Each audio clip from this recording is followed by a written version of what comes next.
हरी ओम. मी पाहिलेला बापू. माझा बापू कोण आहे? बापूंबद्दलचे गुणसंकीर्तन आपण आज करणार आहोत. म्हणजे बापूंबद्दलची जी काही भौतिक माहिती आहे, बापूंचा जो काही अनिरुद्ध महिमा आहे, तो आपण आज या व्हिडिओमधून मी तुम्हाला सांगणार आहे. बापूंचे पूर्ण नाव डॉक्टर अनिरुद्ध धैर्यधर जोशी असे आहे.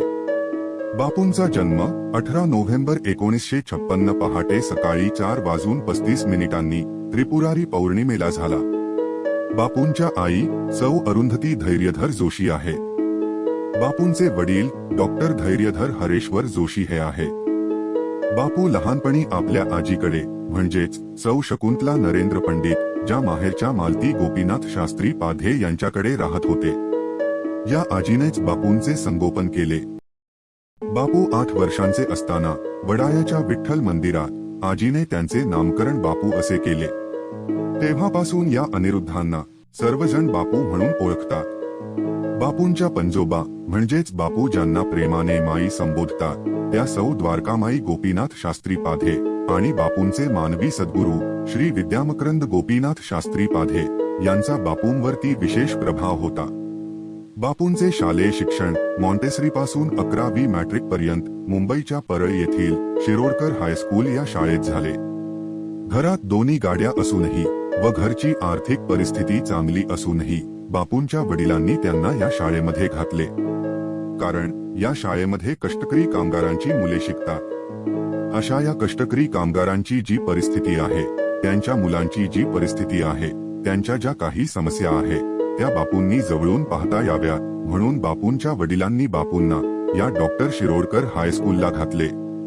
पुढे बापूंचे वैद्यकीय शिक्षण MBBS आणि MD चे शिक्षण मुंबईच्या नायर हॉस्पिटल येथे झाले. बापू MD मेडिसिन आहे. बापू आयुर्वेद उत्तम जाणतात. आधुनिक वैदिक शास्त्र कितीही प्रगत असले तरी भारतीय प्राचीन आयुर्वेदाची ताकद ओळखून व आयुर्वेद हा 5वा वेद मानून त्यांनी त्यांच्या आधारे अभ्यास व संशोधन केलेले आहे. त्यानंतर बापूंच्या या अभ्यासादरम्यान वैद्य अंत्रेकर यांच्याशी संबंध आला. त्यानंतर त्यांनी परळ व्हिलेज आणि दादर येथे प्रॅक्टिस सुरू केली. दादर ते आपटेवाडी येथे सकाळी 10:30 ते 12:30 पर्यंत प्रॅक्टिस करत असतं आणि परळ व्हिलेज येथे 1:30 ते रात्री 12:30 पर्यंत बापूंचा दवाखाना 7 पेशंटनी भरलेला असायचा. अशा प्रकारे बापूंनी आपली प्रॅक्टिस परळ व दादर येथे सुरू केली. बापू हा आपल्या सारखाच आहे आणि आपल्यामधलाच आहे. बापू नेहमी सांगतात, मी तुमचा मित्र आहे. अशा प्रकारे बापू रोजच्या जीवनामध्ये सुद्धा बापूंचे जे राहणीमान आहे ते सर्वसामान्य माणसांप्रमाणेच आहे. आजही बापू मुलांचा अभ्यास घेतात. शैक्षणिक क्षेत्रामध्ये मुलांची अधिकाधिक प्रगती कशी होईल या दृष्टीने त्यांचे प्रॉब्लेम्स सोडवतात. त्याबद्दलचे असणारे मार्गदर्शन करतात. सुरुवातीपासूनच बापू हे सर्व आवडीने करत आलेले आहे. बापू आजही चांगले चित्रपट, नाटक पाहायला आपल्या कुटुंबाबरोबर जातात. आपल्या कुटुंबासमवेत ते नेहमी वेळ घालवतात. मराठी, हिंदी चित्रपट तसेच शास्त्रीय संगीत, नाट्य संगीत, चित्रपट संगीत याबद्दल सुद्धा त्यांना प्रचंड माहिती आहे. कुठल्याही गाण्याचे गीतकार तसेच संगीतकार, त्याबद्दलची एखादी विशेष घटना याबद्दल सुद्धा ते सहजतेने बोलतात. तसेच चांगले साहित्य वाचनाची तसेच चांगलं संगीत ऐकण्याची त्यांना सवय आहे. तसेच मराठी भाषेच्या क्लासमध्ये देखील त्यांनी काही प्रसिद्ध हिंदी गाण्यांवर लेक्चर्स घेतली आहेत. तसेच आपल्या कुटुंबाबरोबर व आपल्या मित्रांबरोबर बापू आजही ठिकठिकाणी फिरायला जातात व आवर्जून सांगतात, जीवनात विरंगुळा म्हणून आपल्याला फिरण्यासाठी वेळ देता आलाच पाहिजे. कामाच्या वेळेस कामाला पूर्ण न्याय व मजेच्या वेळेस पूर्ण मजा हे तत्व जर प्रत्येकाने अवलंबले तर प्रत्येकाचे जीवन आनंदी होईल, असे बापू नेहमी सांगतात. मुलांच्या लग्नात बापूंनी शेरवानी घातली होती. तसेच त्यावेळेस बापू सगळ्यांसमवेत नाचले सुद्धा होते. मुलीला सासरी पाठवताना प्रत्येक मुलीच्या बापाला जसे दुःख होते, त्याच शोकाने व्याकुळ झालेल्या बापूंना अनेकांनी पाहिलेले आहे. बापू मोटरसायकल, बुलेट आणि कारही चालवत असत. बापू सांगतात, गाडी चालवणे म्हणजे वेगाने पळवणे नाही, तर त्याच्यावर नियंत्रणही राखता आले पाहिजे. त्यांच्या आई वडिलांच्या निधनानंतर त्यांचे अंतिम संस्कार बापूंनी स्वतःच्या हाताने केले व आपल्या व्यक्तीच्या जाण्याचे दुःख जेवढे आपल्याला होते तेवढेच दुःख बापूंनाही झाले होते. त्यावेळी अत्यंत शोकाकुल आलेल्या बापूंना बघून अनेकांचे अश्रू अनावर झाले होते. तरीही बापू आगळे वेगळेच आहेत. बापूंना शिकवणारे शिक्षक ही बापूंकडे येतात. डी पाटील सर आवर्जून सांगतात की त्या वेळच्या बापूंमध्ये आणि आताच्या बापूंमध्ये काहीही फरक नाही. बापूंचे मेडिकल क्षेत्रातील गुरु डॉक्टर शानबाग सर यांना बापू आजही आदराने नमस्कार करतात, हे अनेक जणांनी पाहिले आहे. बापूंच्या मुलांच्या लग्नामध्ये याच 2 सरांनी अत्यंत प्रेमाने अंतरपाठ धरला होता. नायर हॉस्पिटलमधील डिपार्टमेंटमध्ये बापू अनेक डॉक्टरांपेक्षा वयाने 10 ते 15 वर्षांनी ज्युनियर असून पोस्टनुसार अनेकांदा सिनियर होते. डॉक्टर नेरुरकर हे आजही सांगतात की ते जेव्हा सुद्धा ज्युनियर डॉक्टरांच्या ग्रुपमध्ये सहजतेने येऊन सामील व्हायचे, गप्पा गोष्टी करायचे. खरं तर बापूंसारख्या असणाऱ्या इतर डॉक्टरांना ते जमायचे नाही. मात्र त्यांना बापूंचा तेव्हाही हेवा वाटायचा की कसे हे डॉक्टर जोशी त्यांच्या ज्युनियर्समध्ये मिसळून जातात.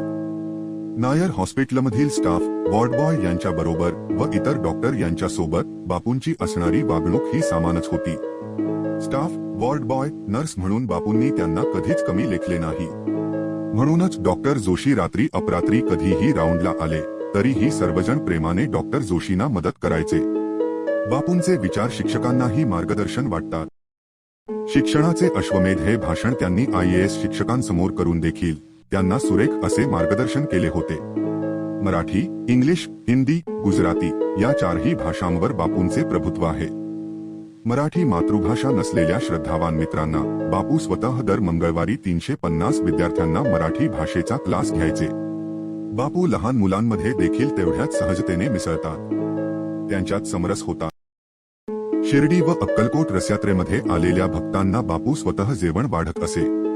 तसेच जुईनगरच्या मंदिरात देखील पाण्याचे बॉक्सेस हलवण्यासाठी बापूंनी स्वतः व इतर कार्यकर्त्यांना केलेली मदत अनेकांनी बघितली आहे.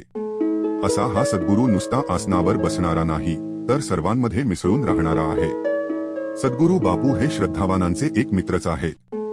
बापू स्पष्टपणे सांगतात की मी कोणाचाही अवतार नसून मी आधीही अनिरुद्धच होतो, आजही अनिरुद्ध आहे आणि उद्याही अनिरुद्धच असे. मी तुमचा मित्र आहे, कधीही दगान देणारा आणि तुमच्यावर कोणत्याही अपेक्षेशिवाय प्रेम करणारा. मी जादूगार नाही. हातचलाखी चमत्कार मला करता येत नाही. माझ्याकडे आहे फक्त प्रेम, प्रेम आणि प्रेमच. माझ्याकडे दुसरे काहीही नाही.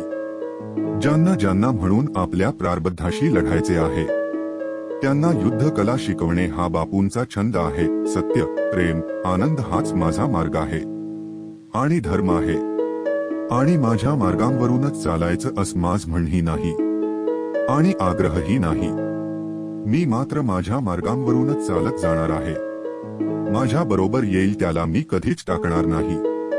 म्हणून बापू नेहमी बोलतात, माझ्या बाळांनो मी तुम्हाला कधीच टाकणार नाही, कधीच टाकणार नाही. आणि बापूंनी हेही सांगितले आहे, तू आणि मी मिळून शक्य नाही असं या जगात काहीच नाही. माझ्या बाळांनो मी तुम्हाला कधीच टाकणार नाही, कधीच टाकणार नाही. आणि बापूंनी हेही सांगितलेले आहे, तू आणि मी मिळून राहू नाही असं ह्या जगात काहीच नाही. 1996 पासून बापूंनी स्वतःच्या घरी प्रवचनाला सुरुवात केली. नंतर प्रवचनाला येणाऱ्यांची संख्या वाढत गेली. मग समर्थ व्यायाम मंदिर, त्यानंतर डिसिल्व्हा हॉल आणि आता न्यू इंग्लिश स्कूल बांद्रा म्हणजेच श्री हरिगुरुग्राम येथे होते. मराठीमध्ये साईबाबांची 11 वचने, विष्णू सहस्रनाम, रामरक्षा तसेच हिंदीमध्ये ललित सहस्त्रनाम व साईस्तचरित्र यावर प्रवचन केलेले आहे. बापूंच्या प्रवचनाला आल्यावर अनेकांना त्यांच्या प्रश्नांची उत्तरे मिळाल्याचा अनुभव येतो.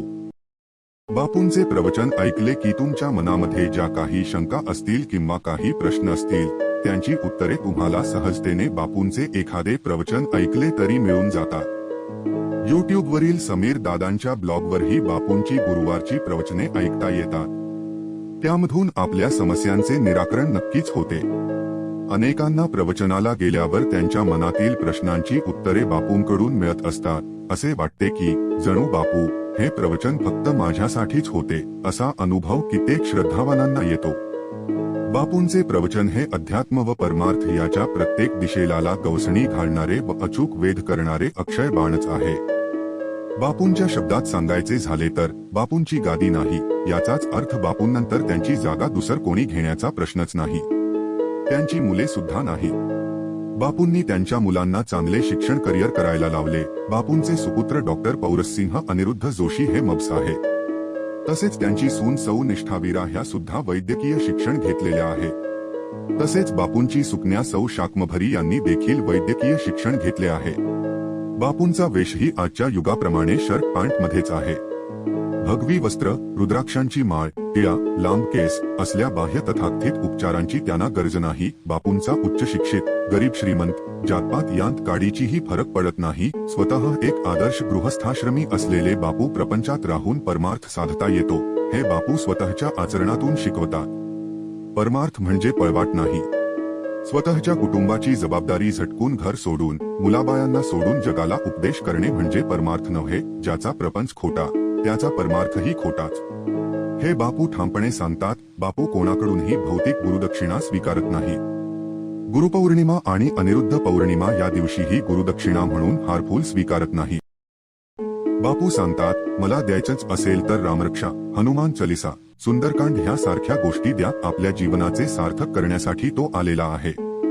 बापूंच्या मार्गदर्शनाखाली जुईनगर येथे गुरुकुल, कर्जत जवळ कोठिंबे येथे गोविद्यापीठ, रत्नागिरी येथे अतुलित बलधाम ह्या तीर्थक्षेत्रांची स्थापना केली. बापूंनी तयार केलेल्या तीर्थक्षेत्रांमध्येही हार, फुल, मिठाई, दक्षिणा स्वीकारली जात नाही. संस्थेचे 4 उत्सव वगळता कोणाकडूनही औक्षण सुद्धा करून घेत नाही. पावित्र्य हेच प्रमाण, तसेच अध्यात्म आणि आचार ही त्रिसूत्रीच बापूंच्या प्रत्येक कार्याचा पाया आहे. आणि बापूंचे हे एकमेव तत्व आहे जो कधी बदलू शकत नाही. ज्याला हे पटत नाही त्याला यातून बाहेर पडावंच लागेल. आधी केले मग सांगितले यानुसार बापू आधी प्रत्येक गोष्ट स्वतः करतात आणि मगच ती इतरांना सांगतात. बापू स्वतः रोज चरखा चालवतात, रामनामाची वही लिहितात, तास दीड तास चालण्याचा व्यायाम करतात. स्वतः रोज साई सच्चरित्राचा 1 अध्याय, गुरुचरित्राचे 2 अध्याय, विष्णू सहस्रनाम, श्रीराम रसायन ग्रंथ, दत्त बावनी, रामरक्षा, हनुमान चालीसा इत्यादी वाचन करतात. बापू सांगतात की दिवसातील 24 तासांपैकी कमीत कमी 24 मिनिटे तरी परमेश्वराच्या नामस्मरणासाठी प्रेमपूर्वक द्यायला हवी. बापू स्वतःला संत, गुरु मानत नाहीत. मित्रही त्यांची खूनगाठ आहे आणि मित्र हीच त्यांची भूमिका कायम असते. विज्ञान आणि अध्यात्म एकाच नाण्याच्या 2 बाजू आहे. म्हणून आजच्या युगात कॉम्प्युटर वापरणे ही काळाची गरज आहे हे बापू ठामपणे सांगतात. पूर्वीपासून बापू दत्ताच्या देवळात जायचे आणि दादरच्या क्लिनिकचे नाव देखील त्यांनी दत्त क्लिनिक हेच ठेवले आहे. आणि सध्या बापू जिथे वास्तव्य करतात, खार येथे, त्या हॅपी होमचे नाव सुद्धा बापूंनी आता दत्तनिवास असे ठेवले आहे. बापूंच्या घरी गणपती उत्सवामध्ये 2.5 दिवस गणपतीची प्राणप्रतिष्ठा केली जाते. या 2.5 दिवसांमध्ये गणपतीच्या दर्शनासाठी लाखो भाविकांची गर्दी असते. बापूंनी त्यांच्या पंचगुरू बद्दल स्पष्टपणे प्रतिपादन केले आहे. दत्तगुरु हेच माझे करविता गुरु आहे. गायत्री माता वात्सल्य गुरु आहे. श्रीराम हेच माझे गुरु आहे. हनुमंत हेच माझे रक्षक आहे. आणि श्री साईनाथ हेच माझे दिग्दर्शक गुरु आहे. बापू सांगतात, मी मोठ्या आईच्या आज्ञेनुसार माझे कार्य करत आहे. बापू नेहमी आपल्याला काळानुसार उपासनेमध्ये बदल करून देतात. जसे की कोरोना काळामध्ये बापूंनी जास्तीत जास्त श्री पंचमुख हनुमंत कवच म्हणायला सांगितले होते. त्या स्तोत्र कवचामुळे बापूंच्या श्रद्धावान भक्तांना स्वतः कोरोना रूपी महामारीवर मात करता आली. अनेक श्रद्धावानांना सुंदर सुंदर अनुभव आले.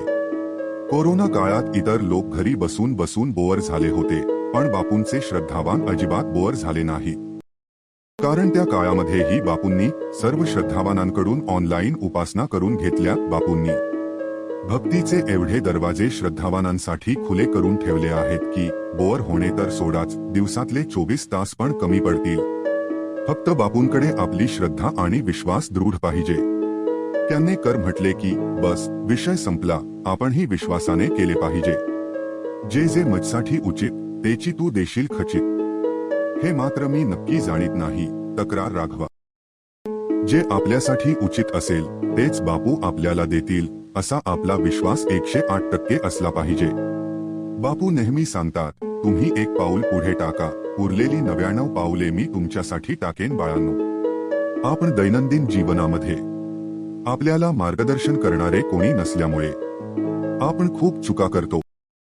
पण आमचे बापू आम्हाला दर गुरुवारी प्रवचनांमधून वेळोवेळी या चुकांची दुरुस्ती करण्याची संधी देतात. अशा अनेक गोष्टी असतात ज्या आपल्याला माहिती नसतात, त्या बापूंच्या प्रवचनांमधून आपल्याला कळतात.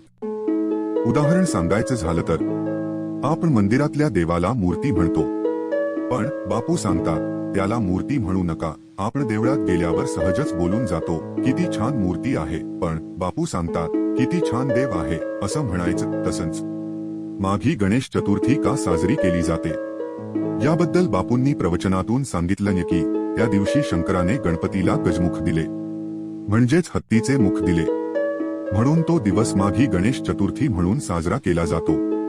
आणि भाद्रपदाला गणपतीने पार्वती मातेच्या उदरातून जन्म घेतला आहे, म्हणून तेव्हा आपण भाद्रपद गणेश चतुर्थी साजरी करतो. बघा, अशा बारीक बारीक प्रश्नांची उत्तरं बापू प्रवचनांमधून गोष्टी सांगून आपल्याला नेहमीच देत असतात.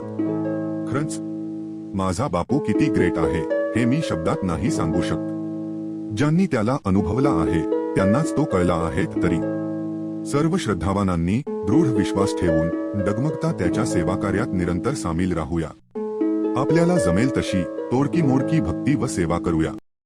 चुकलेल्या भक्तीलाही मानणारा, भक्ती वेड्या पामराला तरणारा असा बापू आहे. आणि ज्यांनी आमचा बापू काय आहे हे अनुभवले नाही ना, त्यांनी जरूर एक दिवस गुरुवारी त्यांच्या प्रवचनाला जा. नक्कीच तुम्हाला तुमच्या सर्व प्रश्नांची उत्तरे मिळून जातील. भक्तिमार्गात पण यायला ना, प्रत्येकाची योग्य वेळ यावी लागते, ती प्रत्येकाची वेगळी असते. सगुण रूपातील सद्गुरू भेटायला खूप मोठे भाग्य लागते, जे आम्हा श्रद्धावानांचे या जन्मीचे खूप मोठे भाग्य आहे. तो तर द्यायलाच बसलाय, पण आपण त्याला लुटून घेतले पाहिजे. आता हळूहळू बापूंचे दर्शन लांब लांब होत चालले आहे, म्हणून अजूनही वेळ गेलेली नाही. प्रत्येकाने जमेल तसं बापूंच्या कार्यात खारीचा वाटा उचलूया व या बापूला मनसोक्त लुटूया. खरंच मनापासून कळकळीने सांगतो, एकदा खरंच मनापासून तळमळीने सांगतो, एकदा इथे येऊन तर बघा. आमचा बापू काय आहे ते एकदा कळले की, त्याचे बोट धरले की तो तुम्हाला कधीच टाकणार नाही याची तो 108 खात्री देतो. फक्त आपण त्याचे धरलेले बोट कधीच शेवटच्या श्वासापर्यंत सोडलं नाही पाहिजे. हरिओम श्री राम अंबज्ञ. असेच बापूंचे गुणसंकीर्तन, प्रेरणादायी अनुभव ऐकण्यासाठी चॅनेलला सबस्क्राईब करा.